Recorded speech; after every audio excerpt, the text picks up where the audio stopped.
네, 어제 우리 증시 내마녀의 심술로 장 막판에 변동성이 크게 나왔습니다. 이제 개장까지 1시간여 남겨두고 있는데요. 시장에 영향을 미칠 만한 저희 핵심 포인트들 짚어보도록 하겠습니다. 개장 전 체크리스트, 오늘은 이성웅 글로우원 파트너스 이사 모셨습니다. 이사님 어서 오십시오. 네, 안녕하세요. 네, 또 여기서 또 오랜만에 뵙겠습니다. 네. 이제 또 금요일이고 기분 좋게 어제는 사실 내마녀의 날이었지만 또 강한 상승을 보여줬기 때문에 투자자들이 또 오늘 하루도 기대해 볼 만한데 첫 번째 체크리스트는 최근에 핫한 종목입니다. 두산 로보틱스. 예, 두산 로보틱스네요. 네. 로봇 대장주, 로봇에 관련된 이슈는 사실은 작년 말 올해 계속 나오는 내용일 수밖에 없는데요. 네. 이 부분 한번 챙겨봐야 될 것 같아요. 네, 두산 로보틱스가 다음 주에 이제 그렇죠. 공모를 하다 보니까 시장에서 좀 이목이 집중되고 있는데 우리가 실제 상장되는 이제 밸류 상단을 봤을 때는 한 26,000원 정도, 시가총액으로는 1조 6천억 원 수준이더라고요. 근데 이 부분을 이제 상장 전에 우리가 투자 설명서를 통해서 내용을 살펴보면 보통 비교 그룹군이 형성되잖아요. 그렇죠. 예, 시장에 대해서 협동로봇 순위가 더 높은 뭐 일본의 화나기라든지 이런 기업들은 현재 이제 뭐 두산 로보틱스가 나올 수 있는 밸류로는 비교를 하기는 힘들죠. 네, 이게 뭐 매출액 같은 경우도 좀 미미한 수준이고 실제 두산 로보틱스에서 이번에 IPO를 통해서 제시한 자료로는 2026년 기준으로 뭐 순이익 전환에 대한 부분을 발표를 했다 보니까 좀 비교군에 대한 한계는 있는데 또 이거를 기업별로 비교를 해보면 우리나라 협동로봇군의 기업들이 이익 대비해서 또는 매출액 대비해서 시가총액이 훨씬 더 높게 형성이 되어 있더라고요. 뭐 뉴로메카를 봐도 그렇고 뭐 레인보우 로보틱스를 봐도 그렇고 그러면 여기에 대한 시장 잣대를 어떤 식으로 비교해 봐야 될지가 좀 고민인 것 같아요. 그렇죠. 네, 여기에서 상단에 대해서 뭐 조금 더 상승할 수 있는 요인들을 매출액에 대한 밸류를 환산하고 또는 주가 수익비를 환산을 해봤을 때는 한 31,000원에서 34,000원까지는 상승이 가능하고 그다음에 여기에 더해져서 우리나라는 상장 이후에 70%에서 400% 상승할 수 있는 요인들이 있다 보니까 좀 추가 상승은 할 수 있겠지만 이 정도 밸류를 시장에서 어느 정도로 용납해 주느냐에 따라서 좀 시각이 갈릴 거라고 보입니다. 네. 로봇주 같은 경우에는 관심은 많은데 밸류에이션을 논하기가 말씀 주신 것처럼 기업마다의 편차가 너무 심해서 오히려 다음 주에 나왔을 때 좀 너무 고평가 이런 얘기들도 나오지 않을까라는 우려가 있어요. 저는 그 부분에 대해서 공감입니다. 어느 정도 주가들이 미리 선반영을 했죠. 이게 선반영이라 하면은 우리가 가지고 올 수 있는 이익 같은 경우를 미리 가지고 와서 주가에 반영을 한 건데 단순히 이게 뭐 주가가 빨랐다라고 논하기보다는 구체적인 수치들을 대입해 볼 필요가 있는데 우리가 매출액 대비 시가총액을 환산해 보면 레인보우 로보틱스 이제 100배가 넘어가는 PSR이 100배라고요. 네, 그렇습니다. 100배가 넘어가는 구간이고 그러면 이 부분은 거의 뭐 실제 상용화가 되고 매출의 성장이 나오고 성장기에 거의 말미에 갔을 때 대입할 수 있는 수준이다 보니까 이 주가 같은 경우는 밸류로 논하기에는 힘들죠. 그렇다 보니 결론은 뭐냐라고 하면은 두산 로보틱스가 상장되고 당일에 이제 어느 정도 호가가 형성되는 종가가 형성되는 수준에 따라서 나머지 종목들도 좀 조정이 나올 수 있다라고 보여요. 왜냐하면 주가가 빨랐으니까. 그렇죠. PSR이 100배이게 되면 엔비디아의 한 3배는 비싼 것 같아요. 그러네요. 손이 빠르신 분들만 가능한 걸로 이렇게 좀 이해를 해볼 수 있을 것 같습니다. 그러면 체크리스트 두 번째 박스로 한번 넘어가 보도록 하겠습니다. 자, 두 번째 확인을 해 볼 텐데요. 좋습니다. 한국형 전투기 KF-21에 대한 부분입니다. 지금 내용에 대해서 아시는 분들도 계실 거고 잠깐 좀 정리를 해드리자면 한국형 전투기 KF-21의 공동개발 분담금을 인도네시아가 한국에 좀 빚지고 있는 상황입니다. 규모가 상당히 큰데요. 1조 원 가까이를 지금 빚진 상태인데 UAE가 이 분담금을 대신 내겠다. 그리고 한국, 인도네시아, UAE 이렇게 삼각 협력 체제를 좀 프로젝트로 이렇게 구축을 해서 진행을 해보자라고 제안이 왔다라고 이해를 하면 되겠습니까? 이게 그 방산 쪽 같은 경우가 네. 우리가 작년 같은 경우는 주가가 좋았잖아요. 맞아요. 네, 새로운 수주가 나오고 이게 원래 못 봤던 수주들 뭐 전투기라든지 전차 같은 경우에 수주를 받으면서 여기에 대한 연속성을 시장에서는 보기 시작했는데 그래도 수주의 연속성이 있구나. 왜냐하면 우선은 첫 번째로 접근을 했던 논리는 타업체 대비해서 가성비가 있고 그다음에 한 번에 수주가 이루어지면은 소모품 같은 경우는 그래도 1년 뒤에 들어갈 수 있는 구조다 보니 실적의 연속성이 있겠다라고 봤는데 내면을 한번 까보다 보니 작년에 있었던 현상 같은 경우는 록히드 마틴 같은 경우가 파업을 하면서 이게 납기를 못 맞추다 보니 좀 수주를 가져온 부분도 일부 있었고 그 다음에 이 세부 수주에 대해서 자금이 나가는 부분을 보니까 우리나라 수출입은행에서 이 부분을 보증을 해줘야 되는 구조인데 네. 이 자금 한도 같은 경우를 100% 다 쓸 수는 없는 구조고요. 그렇죠. 한 40% 정도 쓸 수 있는데 이 부분을 폴란드가 2차로 내놓는 수주에 대입을 해봤을 때는 나갈 수 있는 자금이 한계더라고요. 네, 원전은 특별 자금의 형태로 한번 수주가 나간 부분이 있는데 이거를 방산까지 확대하기에는 지금 목에 차 있는 부분이다 보니 수주가 나올 수 있을까라고 했는데 좀 대체해서 이런 식으로 이제 뭐 우리가 분담금을 내주는 구조로 추가적인 수주에 대한 가능성을 내비친 것으로 보여요. 이건 하나의 가능성으로 보입니다.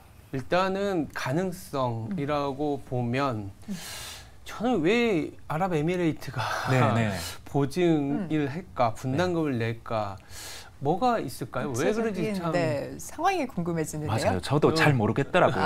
왜 이럴까 도대체. 그 부분을 생각해 봤을 때 추측이죠. 제가 뭐 데이터들을 찾아보고 왜 이런 요인들이 있을까라고 봤을 때 딱 와닿는 건 없었어요. 그러면 뭐 연계해서 패키지 수주 가능성, 그 정도로 한번 열고 있고요. 그러면 뭐 원전 수주, 뭐 여기에 방산 수주 좀 연계해서 나올 수 있는 점은 있는데 이게 100% 연결된다라는 건 또 물음표인 것 같아요. 저희가 방산주를 얘기하고 있는데 속보가 젤렌스키가 미국 의회 방문을 예정을 한다고 합니다. 아무래도 이제 방산과 관련된 내용이 또 나올 수밖에 없을 것 같아요. 다음 지금 대안이 이제 최근에 시장이 그 동안에 좀 8월부터 9월 초중순까지 조금 힘들었거든요. 옥신각신하면서 그래도 2,500은 지켜주고 있는 상황인데 이 방산주가 지금 현재 시점에서 대안이 될 수 있을까? 이것도 좀 궁금해요. 그렇죠. 이런 식으로 만약에 미국 의회 방문을 하면 좀 러시아 우크라이나 이슈 같은 경우는 화해 모드로 될 수 있죠. 갈 수 있고 하다 보니 방산은 좀 안 좋을 수는 있죠. 안 좋다고요? 네네.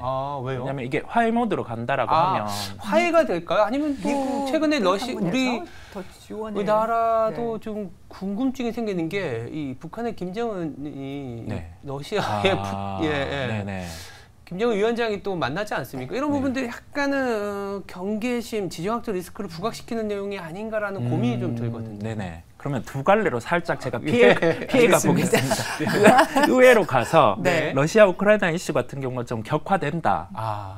라고 하면은 좀 방산이 좋을 수 있겠고요.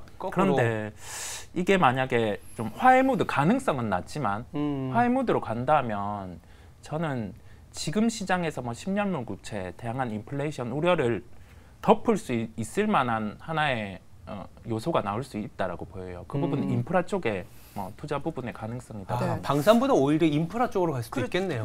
그러네요.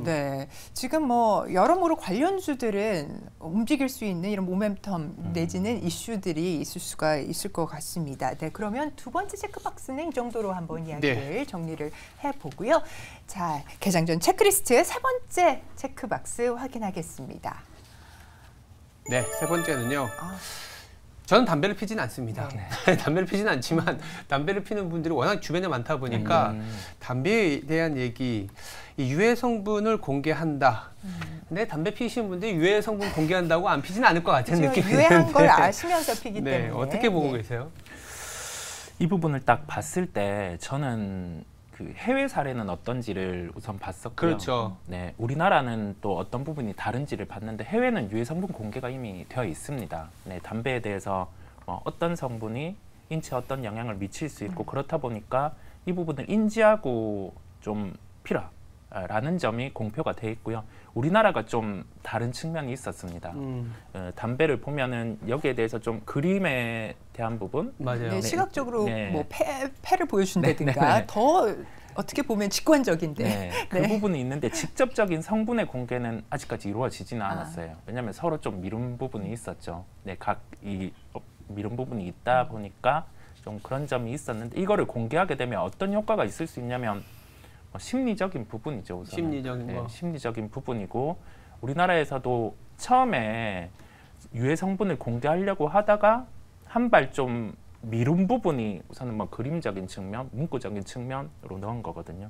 그래서 이게 실제 공개가 되어서 만약에 뭐 담배를 파는 기업들, 뭐 KTNG 아니면 전자담배를 파는 뭐 UIL, 뭐 이렌텍 이런 기업들이 조정이 나온다고 하면은 우리가 무작정 매수는 아닌 거죠. 이 구조를 한 번 더 보는 겁니다. 실제 우리나라의 매출 비중이 높은가, 해외 매출 비중이 높은가 보면은 KTNG도 그렇지만은 이제 나머지 전자담배에 대해서 직접 만드는 업체는 없는데 여기에 대한 케이스라든지 이런 부분은 해외 매출이 높은 담배 업체들의 수주가 높다 보니 좀 담배라는 점을 놓고 주가를 얘기하기에는 좀 그런 점이 있겠지만은 그래도 매수의 기회로 좀 삼고 접근이 가능할 것 같습니다. 이게 유해 성분을 공개한다고 해서 담배를 안 핀다, 담배의 소비량이 줄어든다, 이렇게 생각하기엔 좀 어려울 것 같고 오히려 지금 최근의 시장 분위기를 봤을 때는 배당주에 대한 관심도 좀 높아지고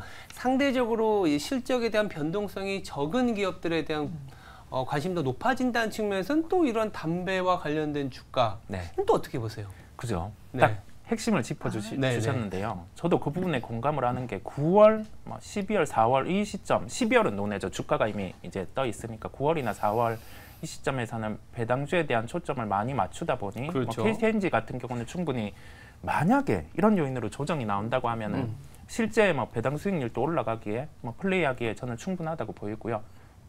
아까 말씀드렸지만 전자담배와 관련된 기업 같은 경우는 국내 해외 매출을 따져보면 거의 80%가 해외 매출이다 보니 국내 요인으로 조정이 나왔을 땐 충분히 매수 타겟으로 놓아도 될 것으로 보입니다. 그러면 KTNG는 상당히 좀 큰 기업이고 오히려 해외 매출이 많은 좀 전자담배 쪽에 조금 더 주가의 모멘텀이 있을 거라고 봐도 될까요? 네. 딱 한마디로 정리가 됐습니다. 저도 그 부분에 동의를 하고요. 해외 쪽에 실제 매출 추이를 보면 일반적인 담배보다 이제 전자담배에서 또 액상담배 쪽으로 넘어가는 미국은 특히 더욱 그런 흐름이고 미국의 한 개 기업은 액상에 대한 부분의 성분이라든지 인체에 대해서 영향을 미칠 수 있는 부분을 논문으로 아예 공개를 했어요. 그렇다 보니 판매 부분도 확실히 일반 담배에 비해서 한 5배 이상으로 증가한 거를 올해는 확인을 할 수 있었습니다. 그런 부분을 놓고 봤을 때 충분히 우리나라 기업에서도 주가 같은 경우가 상승할 수 있는 요인이 있어 보입니다. 알겠습니다. 오늘의 개장전 체크리스트에서는 두 분의 인사이트가 케미가 잘 어울려져서 근데 하필 어떤 결론을 담배에서 이루어져서 그런 생각이 좀 들어서 말씀을 드렸고요. 알겠습니다. 이성공 이사님의 오늘장 전략 확인해 보겠습니다. 최근에 시장이 좀 수급의 변화가 있더라고요. 이게 새로운 ETF의 출해 때문에 그런 건지 어떤 요인인지 많은 추측들이 있는데 프로그램 매수단, 매도단의 변화들이 저번 주부터 나타났었고 근데 어제가 또 하나의 변화가 외국인이 선물 매수를 끌어주다 보니까 우리가 좀 기관 주체로서 금융투자는 차익 거래를 계속 할 수밖에 없다 보니 좀 현물을 많이 받아가는 흐름이었죠. 그렇다 보니 결론은 오늘 프로그램 차익은 힘들겠지만 비차익에 대해서 좀 직접적인 매수가 이어지는지 여부를 체크하려고 합니다. 비차익이게 되면 외국인이 좀 들어와줘야 그렇습니다. 되겠죠? 외국인이 그렇습니다. 들어올 수 있을까요? 지금은 최근에는 직접적으로 들어오지가 않더라고요. 계속 비차익 매도 같은 경우를 내어놓고 있고 그다음에 우리가 실제 보더라도 달러 인덱스 수준, 금리 수준을 보면은 액티브적으로 매수는 힘들 것 같고요. 그렇다 보니까 비차익 프로그램도 종목별로 차별화될 것으로 보이는데 이게 만약에 평소처럼 또 매도가 나온다고 하면 시장은 또 좀 갇힐 수 있는 그런 구조일 것 같습니다. 이게 지금 사실은 어제 같은 경우에는 단기에 급등을 했고 이제 수급이 이어진다 그러면 오늘도 상승세를 이어갈 수는 있긴 하겠지만 그동안에 비차익이 못 들어왔던 이유 중에 하나가 외국인 같은 게 환율인 것 같아요. 네, 그렇습니다. 네. 근데 이제 간밤에 그리고 어제 장에서 중국이 지준율을 좀 인하를 해줬습니다. 위안화에 대해서 이제 조금은 경기 부양적 스탠스 아니냐 이렇게 보면 우리나라 원화가 좀 안정을 찾을 수 있잖아요. 그러면 우리나라 쪽으로 외국인 특히 비차익 쪽으로 들어오면서 시장을 좀 받쳐줄 수 있을지.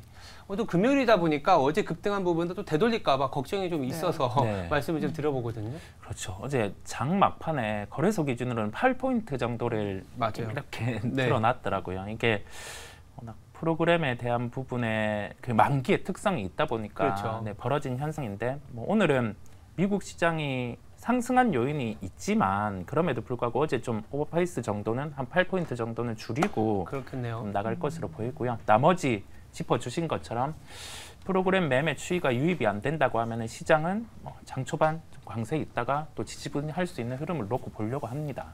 9월 하순에 그러면 흐름은 어떻게 전망을 하십니까? 다시 한번 좀 짚어주시죠. 9월의 전망은 원래는 저는 추석 이전에는 개별주 강세가 있을 거라 생각을 했어요. 그런데 이 부분을 뒤집고 개별주 강세보다는 좀 아주 타이트하게 종목들, 뭐 로봇이면 로봇, 뭐 테마면 테마 이런 게 강했었다 보니까 약간의 중립적인 시각을 갖고 가려고 합니다. 뭐 휴일 이전이다 보니 중립적인 시각을 갖고 긴 휴일 마무리 짓고 한번 시장 방향성을 보려고 합니다. 알겠습니다. 네, 개장 전 체크리스트 챙겨주셨습니다. 이성웅 이사님 오늘 말씀 대단히 감사합니다. 네, 감사합니다. 감사합니다.